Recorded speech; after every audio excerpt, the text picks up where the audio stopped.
नमस्कार. मी doctor Amol Atmaram Deshmukh, child psychologist आणि मोटिवेशनल स्पीकर आहे. मी अनेक शैक्षणिक संस्थांमध्ये यशस्वी पालकत्व, बालक मानसशास्त्र, शिक्षक विद्यार्थी मानसशास्त्र अशा वेगवेगळ्या विषयांवर अनेक शैक्षणिक संस्थांमध्ये व्याख्यानं देत असतो. आज जो व्हिडिओ बनवण्याचा माझा जो हेतू होता तो असा होता की डॉक्टर बाबासाहेब आंबेडकर यांच्यावर मराठी माटी या marathimati.com या ऑनलाईन एक प्रकाशन संस्था आहे ऑनलाईन. त्यामध्ये माझा एक अग्रलेख बाबासाहेब आंबेडकरांवर छापून आलेला होता. त्याच्या संदर्भात मला बोलायचं आहे. marathimati.com याचे संपादक जे आहेत त्यांचा मी सर्वप्रथम धन्यवाद मानतो की त्यांनी माझ्या लेखाला, बाबासाहेब आंबेडकर यांच्या आयुष्य लिहिलेल्या लेखाला त्यांनी स्थान दिलं, त्याबद्दल सततशः त्यांचे धन्यवाद. दुसरी गोष्ट अशी आहे की बाबासाहेब आंबेडकर मी वाचल्यानंतर जे मला कळलं किंवा बाबासाहेबांचं जे व्यक्तिमत्व होतं, जे एक त्यांच्या व्यक्तिमत्वाची छाप शैक्षणिक क्षेत्रामध्ये, भारतीय संविधान लिहिण्यामध्ये आणि अनेक क्षेत्रांमध्ये पडली होती. ती तर पुऱ्या जगाला माहिती आहे. तो विषय नाही आहे. विषय हा होता की माझ्यासाठी बाबासाहेब आंबेडकर एक उत्तम मानसशास्त्रज्ञ होते आणि त्यांच्या मानसशास्त्राचा, त्यांच्या व्यक्तिमत्वाचा मानसशास्त्रीय दृष्टिकोनातून अभ्यास करण्याची जी मजा आहे ती मी घेतलेली आहे एक मानसशास्त्रज्ञ म्हणून. आणि मला असं नेहमी वाटतं की वैचारिक बैठकीमध्ये बाबासाहेब आंबेडकरांसारखा काय म्हणता येईल त्याला, एक मानसशास्त्रज्ञ ज्यानं मानसशास्त्राचे अनेक सिद्धांत स्वतःच्या जगण्यातून सिद्ध केले, असा माणूस, असा नेता पुन्हा भारतात होणे नाही, जगात होणे नाही. आपण असं म्हणू की संविधान लिहिण्यामागची त्यांची जी ताकद, त्यांचं मानसशास्त्र जे काम केलं, जे तगडं मानसशास्त्र होतं त्यांचं. तर त्या संदर्भात मी लिहिलेला माझा एक लेख मी तुम्हाला वाचून दाखवणार आहे. माझी विनंती आहे की आपण सर्वांनी ती ऐकावी आणि डॉक्टर अमोल आत्माराम देशमुख चॅनलला सबस्क्राईब करा, ही विनंती आहे.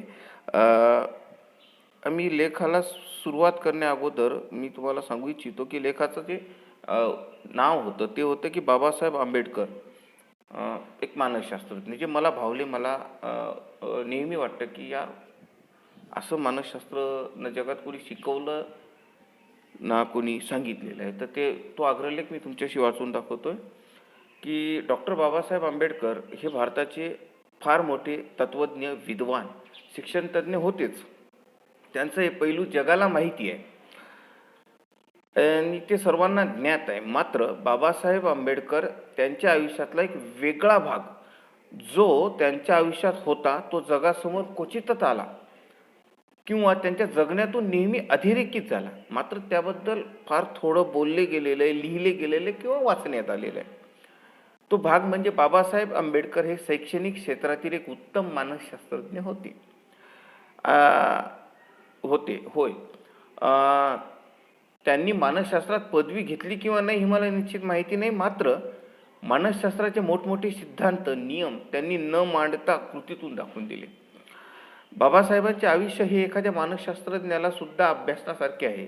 सर्वप्रथम मी हे ठामपणे सांगू शकतो की जर प्रत्येक विद्यार्थ्याने बाबासाहेब यांचे आयुष्य जर त्यांच्या आयुष्यात मानसशास्त्रीय दृष्टिकोनातून अभ्यासले तर आयुष्यात विद्यार्थी नापास होणे किंवा अपयशी होणे याचा प्रश्नच उद्भवत नाही. तसेच पालकांनी सुद्धा जर त्यांचं आयुष्य मानसशास्त्रीय दृष्टिकोनातून बघितलं तर त्यांच्या लक्षात येईल की त्यांना पालक म्हणून यशस्वी पालकत्वासाठी बाबासाहेबांचं व्यक्तिमत्व फार दिशादर्शक ठरेल. हाच त्यांच्या व्यक्तिमत्वाचा पैलू आज माझ्या समजाप्रमाणे आपण अभ्यासू. कारण माझ्यासारख्या मानसशास्त्रज्ञाला, मानसशास्त्राच्या विद्यार्थ्याला फारच मार्गदर्शक आणि मनोरंजक आणि रंजक वाटतो.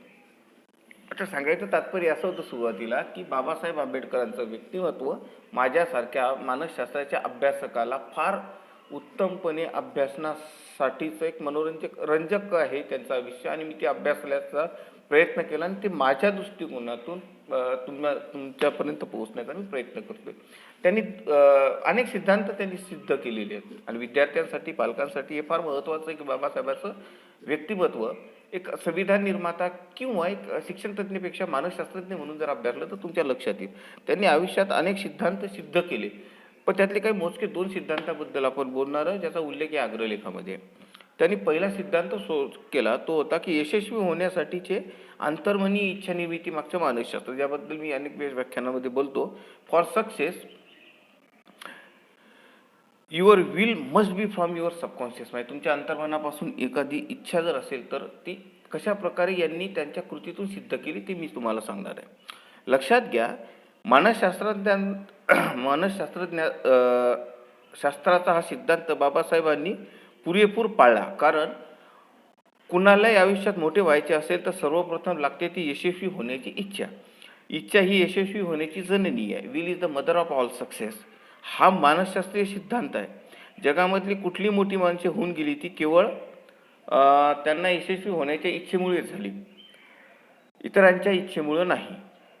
बाबासाहेब हे सुद्धा यापैकी एक होते. मला दीन, दुबळ्या, दलित, वंचित, शोषित समाजासाठी काहीतरी करायचे आहे.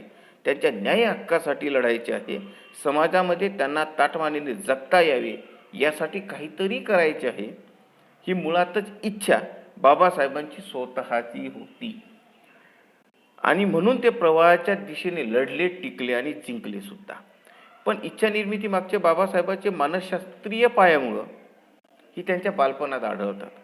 जेव्हा दलित मागासवर्गीय समाजाला जगण्याचा आणि शिक्षणाचा अधिकार नव्हता, त्याचा फार मोठा गहिरा परिणाम बाबासाहेबांच्या व्यक्तिमत्वावर आणि त्यांच्या बालमनावर झाला होता. शिक्षक वर्गामध्ये शिकवत असताना एक विशिष्ट समाजांच्या मुलांना भिंतीच्या आत शिकवले जायचे, दुसऱ्या समाजाच्या मुलाच्या भिंती बाहेर शिकवले जायचे.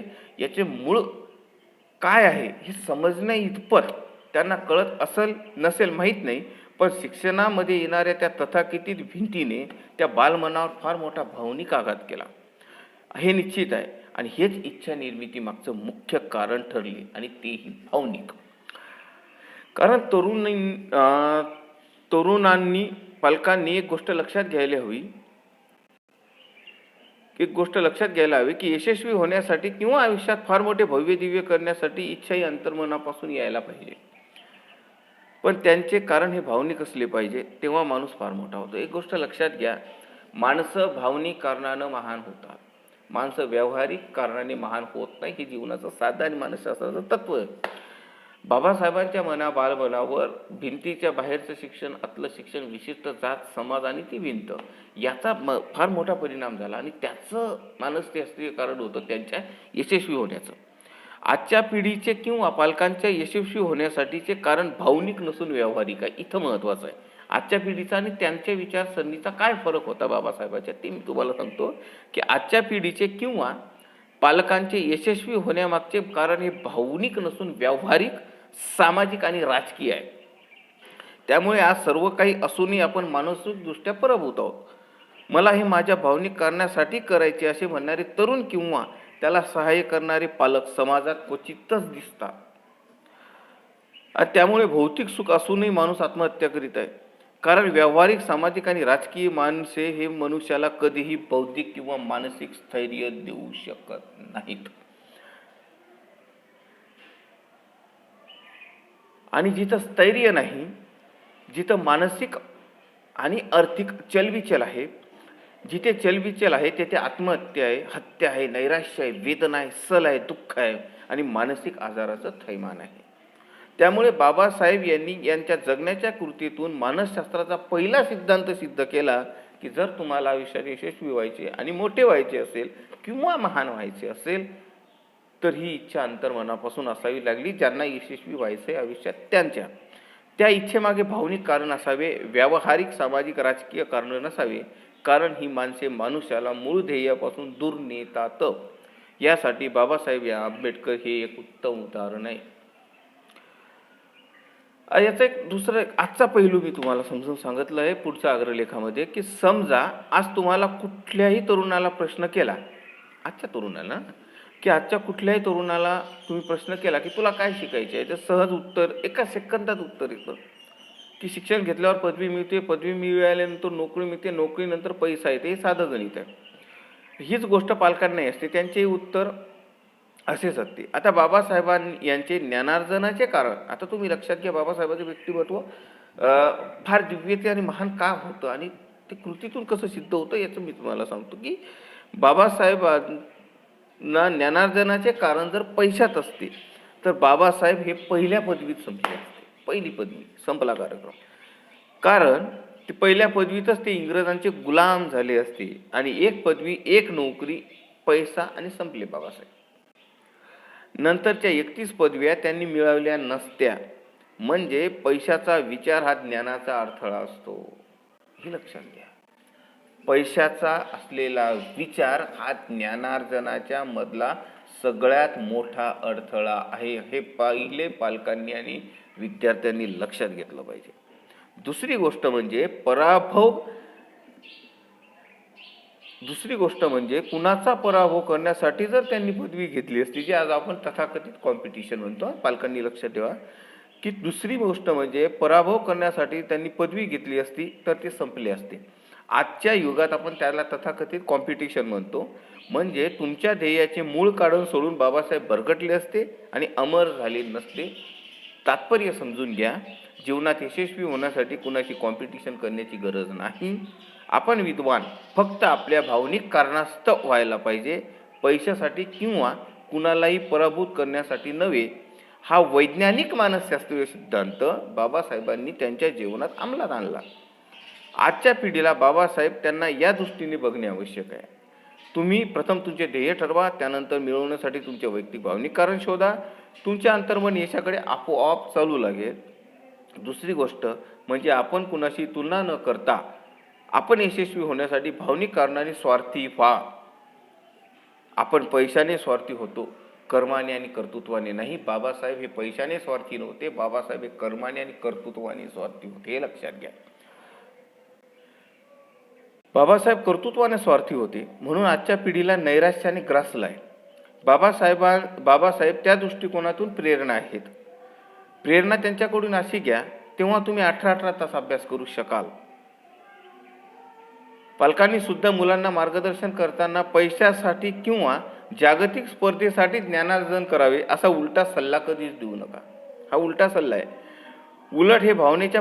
उलट ज्ञान हे भावनेच्या परिपूर्णतेसाठी आवश्यक आहे. हे मुलांच्या अंतर्मनावर बिंबवावे. म्हणजे एक पदवी, एक नोकरी आणि पैसा याच्या पलीकडे जगाकडे डोळस बुद्धीने बघतील मुलं आणि ज्ञानी होतील. ज्ञानी झाल्यावर पैसा, प्रसिद्धी, समृद्धी, बंगला, गाडी ह्या दुय्यम गोष्टी आहेत, त्या आपोआप येतात. त्यासाठी फार कष्ट करण्याची गरज कधीच नसते. त्यांचा मुख्य हेतू हा ज्ञानार्जन असावा. असे संस्कार प्रत्येक पालकाने मुलांवर बिंबवणे आवश्यक आहे आणि हे केले तरच त्यांना बाबासाहेब समजतील. आणि हेच बाबासाहेब आंबेडकर यांच्या आयुष्यातले पहिले सार आहे मानसशास्त्राचे, जे त्या माणसानं स्वतःच्या आयुष्यात सिद्ध करून दाखवले. दुसरी गोष्ट, हा झाला पहिला सिद्धांत की भावनिक कारण, राजकीय, सामाजिक, आर्थिक कारण नसली पाहिजेत. तुमची भावनिक कारण शोधा. पण मुलांवर रुजवत असताना पैशाचे संस्कार न करता, व्यवहाराचे संस्कार न करता ज्ञानार्जनाचे संस्कार करा. दुय्यम गोष्टी आयुष्यात भेटतील. बाबासाहेबांनी आयुष्यात जो दुसरा सिद्धांत सिद्ध केला, जो मानसशास्त्राचा सिद्धांत आहे, जो मी पुढच्या सेगमेंट मी तुमच्याशी बोलणारच आहे, की बाबासाहेबांचा एक फेमस कोट आहे, तुम्हाला आपल्या सर्वांना माहितीच आहे की आपण ऐकलं असेल, की तुम्हाला जर आयुष्यात यशस्वी व्हायचं असेल तर ठराविक गोष्टीवर लक्ष केंद्रित करा. If you want success you must have a narrow mind. हा बाबासाहेबांचा सिद्धांत होता. हा त्यांनी फेमस कोट केला. मी याबद्दलच मानसशास्त्र दृष्टिकोन कसा होता तो मी तुम्हाला सांगतो. बाबासाहेब यांच्या भाषणातील एक अत्यंत महत्त्वाचे वाक्य आहे, जे तुम्हाला माहिती आहे की if you want success you must have a narrow mind. आयुष्यात यशस्वी व्हायचं असेल तर ठराविक गोष्टीवर लक्ष केंद्रित करा. या वाक्यातील त्यांनी अतिशय समर्पक व मोजक्या शब्दात यशस्वी होण्यासाठी मानसशास्त्राची फार मोठी माहिती सांगितली. लक्षात घ्या, यशस्वी होण्यासाठी तुम्ही ठराविक गोष्टीवर लक्ष केंद्रित करा, या विचारांमध्ये फार मोठे मानसशास्त्र आहे. यालाच आपण फोकस म्हणतो. फोकस, यशस्वी होण्यासाठी फोकस होणे आवश्यक आहे. आणि एकाच गोष्टीवर फोकस करण्यासाठी मानसशास्त्राची प्रक्रिया ही अंतर्मनापासून म्हणजे फॉर सबकॉन्शियस माइंड असते. आपल्या आयुष्यात विचार करणे ही प्रक्रिया बाह्य मनापासून सुरू होते, फ्रॉम कॉन्शियस माइंड. विचार करणे, थिंकिंग प्रोसेस जी आहे ती बाहेरून मनासाठी असते. पण पण आयुष्यात कृती ही कायम अंतर्मनापासून होत असते. कृती ही अंतर्मनापासून होत असते. आजच्या युगामध्ये आपण त्याला कॉन्सन्ट्रेशन पॉवर अशी जी गोष्ट आहे किंवा एकाग्रता कमी झाली असं पण नेहमी म्हणतो. याचे उत्तर बाबासाहेबांनी वरील वाक्याच्या सारामध्ये मानसशास्त्रीय दृष्टिकोनातून सांगितलेले आहे. आपण जे ऐकतो, वाचतो, विचार करतो ही सर्व बाह्य मनाची कार्य आहे. बाह्य मनाचे विचार करतो, मात्र एका जागी आपण जे ऐकतो, वाचतो, विचार करतो ही बाह्य मनाची कार्य आहेत. तर कृती ही अंतर्मनापासून होत असते. आपण बाह्य मनाने 100 विचार करू शकतो, मात्र एका जागेवर बसून एकच कृती करू शकतो. विचारांमध्ये आपण विमानाने जगभर फिरू शकतो, मात्र कृतीतून आपण एक वेळ खुर्चीवर बसून एकच कार्य करू शकतो. वरील वाक्याचा अर्थ विद्यार्थ्यांनी समजून घ्यायला पाहिजे की आपल्या ज्ञानार्जनासाठी आवश्यक असलेल्या एकाग्रतेसाठी बाबासाहेब म्हणतात त्याप्रमाणे एका वेळेस एकच काम करण्याची सवय लावली पाहिजे. एका वेळेस एकच काम. जेव्हा आपण बाह्य मनापासून विचार करतो तेव्हा अनेक विचार मनात येऊ शकतात, मात्र कृती एका वेळेस एकच होऊ शकते. आपले बाह्यमन चंचल असते तर अंतर्मन स्थिर. मानसिक आणि बौद्धिक स्थिरतेसाठी अंतर्मनावर कार्य केले पाहिजे असे बाबासाहेबांना अभिप्रेत होते. ते त्यांनी कृतीतूनही सिद्ध केले, कारण एक वेळेस एकच काम निष्ठेने करण्याची त्यांची फार हाचोटी होती. परिस्थिती अनुकूल असो किंवा प्रतिकूल असो, एक ब्रेडचा तुकडा आणि एका माशाचा तुकडा खाऊन त्यांनी 8 वर्षाचा अभ्यासक्रम 2.25 वर्षात पूर्ण केला. आयुष्यात 32 पदव्या प्राप्त केल्या. त्यामुळे त्यांच्या कृतीतून वरील मांडलेला मानसशास्त्रीय सिद्धांत त्यांनी तो अंतर्मनातून सिद्ध केला, तोही कृती सही. लक्षात घ्या, कॉन्सन्ट्रेशन, एकाग्रता पॉवरबद्दल जे बाबासाहेब म्हणतात किंवा बाबासाहेबांनी जे बोलले ते अंमलात आणण्याचा जो प्रक्रिया आहे त्यामध्ये एक गोष्ट फार सुंदर म्हणतात की ते म्हणतात, त्यांनी काय सांगितलं की अंतर्मन हे स्थिर असतं, बाह्यमन चंचल असतं. तुम्ही एका वेळी 100 विचार करू शकता, जगभरात तुम्ही एका मिनिटात फिरून येऊ शकता, पण कृती एका वेळेस हे एकच करू शकता. कारण आता एक्झाम्पल आहे, समजा माझ्या मनात विचार असेल की मी दुबईला, लंडनला फिरून आलो, हे माझं बाह्यमन आहे, पण अंतर्मनावर इथं खुर्चीवर बसून व्हिडिओ तयार करू शकतो. हे एकच काम मी एका टायमाला करू शकतो. त्यामुळं वन टाइम वन काम, एका वेळेस एकच काम करा. म्हणून त्यांनी ते जे म्हटलं की 8 वर्षाचा अभ्यासक्रम 2.25 वर्षात जो पूर्ण केला आणि 32 डिग्री हासिल केल्या, त्याचं कारण होतं की एका वेळेस एकच काम करा. आणि हा सिद्धांत त्यांनी सिद्ध केला. या संदर्भात या अग्रलेखाचा पुढचा भाग आहे की या संदर्भात मी पुढे बोलेल की एकाग्रतेसाठी आयुष्यात, हे फार महत्त्वाचं आहे, वर्तमानात जगणं आवश्यक आहे. माणसाला 2 गोष्टीचं फार मोठं दुःख असतं आयुष्यातून बघा. एक तर भविष्याची चिंता, त्याला आपण फिअर ऑफ फ्युचर म्हणतो इंग्लिशमध्ये, आणि दुसरं म्हणजे भूतकाळाचा पश्चाताप, त्याला आपण इंग्लिशमध्ये रिग्रेट्स ऑफ पास्ट म्हणतो. म्हणजे बाबासाहेबांनी या दोन्ही गोष्टीचा लौकिक आयुष्यात कधीच नव्हता, कारण ते जे काम करायचे ते तेवढेच काम माझं आहे असे मानणारं ते व्यक्तिमत्व होतं. उद्या काय होईल याची चिंता नव्हती. ते भूतकाळात फार उगाळत बसत नसत. मिळालेल्या भूतकाळ फार उगाळत बसत नसत. मिळालेल्या 1-2 पदव्यांवर ते समाधानी झाले नाहीत. म्हणजे मानसिक दृष्टीने बाबासाहेब हे फार कणखर, परिपक्व होते, हे सिद्ध होते. आणि नकळतपणे एकाग्रतेविषयी अनेक गोष्टी त्यांनी कृतीतून दाखवल्या. त्यांचे व्यक्तिमत्व प्रत्येक मानसशास्त्रज्ञाला सुद्धा अभ्यासण्यासाठी हवं असं वाटतं, मला तर नक्कीच वाटतं. वरील दोन्ही उदाहरणावरून बाबासाहेब आंबेडकर हे उत्तम मानसशास्त्रज्ञ होते, हे सिद्ध होते. असे अनेक मानसशास्त्रज्ञांनी सिद्धांत मांडताना किंवा सांगताना किंवा शिकवताना, मात्र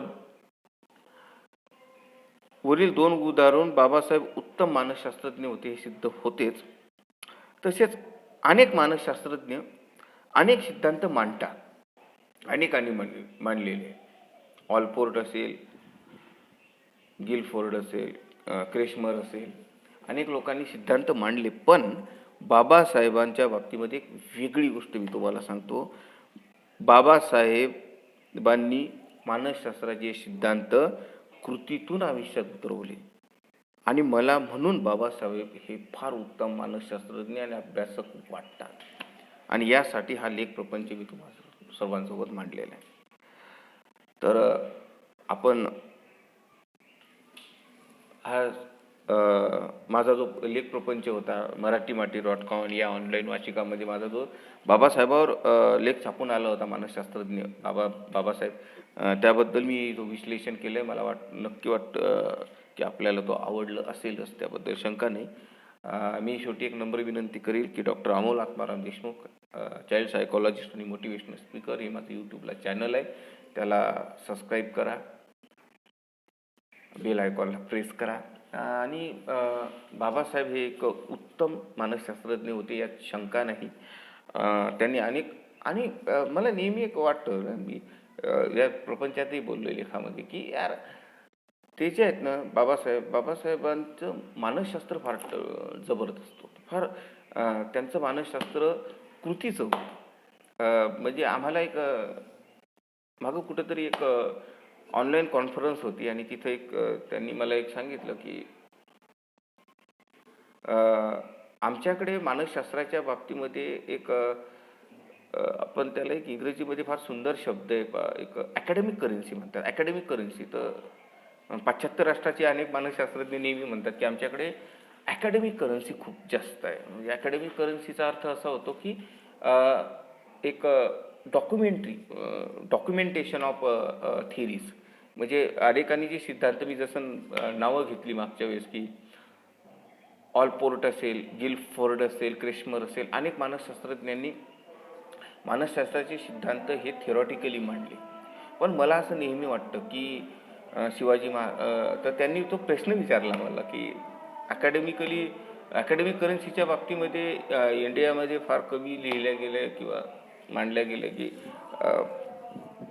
जागतिक स्तरावरचे जेवढे काही मानसशास्त्राचे जे सिद्धांत आहेत त्यामध्ये भारतीय लोकांचे खूप सिद्धांत आहेत, तसं नाही आहे. पण ॲज कम्पेअर टू वेस्टर्न कंट्रीजच्या मानसशास्त्राच्या करंट करन्सीबद्दल, म्हणजे ते अकॅडमिक करन्सी, म्हणजे त्यांचं डॉक्युमेंटेशन जी असते ती फार कमी, असं एक स्टेटमेंट आलं होतं. तर मी त्यांना रिप्लाय दिलं होतं की म्हटलं अकॅडमिक करन्सीच्या बाबतीमध्ये आम्ही फार समृद्ध आहोत, कारण आमच्या एका तुम्ही तरी अकॅडमिक करन्सी म्हणजे एक पुस्तक रूपी मांडता, आमच्या लोकांनी मानसशास्त्रज्ञ जगलेलं आहे. छत्रपती शिवाजी महाराज असतील, बाबासाहेब आंबेडकर असतील, महात्मा फुले असतील, शाहू महाराज असतील, या प्रत्येकाचं व्यक्तिमत्व मानसशास्त्राच्या दृष्टिकोनातून जर तुम्ही अभ्यासलं तर आम्हाला अकॅडमिक करन्सीची भारतीय लोकांना गरजच नाही पडत. आमचं डॉक्युमेंटेशन आणि सगळं आमचं मानसशास्त्रावर आहे. त्याच्या एकाचा जर अभ्यास केला ना तर मी म्हणतो की काहीच नाही करायचं काम, काहीच नाही, डॉक्युमेंटेशनची गरज नाही. तुम्ही थेरी म्हणता, आम्ही जगामध्ये पालकत्व आम्ही शिकवलं जगाला. 400 वर्ष अगोदर छत्रपती शिवाजी महाराजांना ज्या ताकदीनं जिजाऊंनी घडवले, तर ती आमची लिगसी आहे, ती परंपरा आहे आमची. आम्हाला काय गरज आहे भारतीय लोकांना, फार डॉक्युमेंटेशनची गरज नाही. बाबासाहेबांचं व्यक्तिमत्व जसं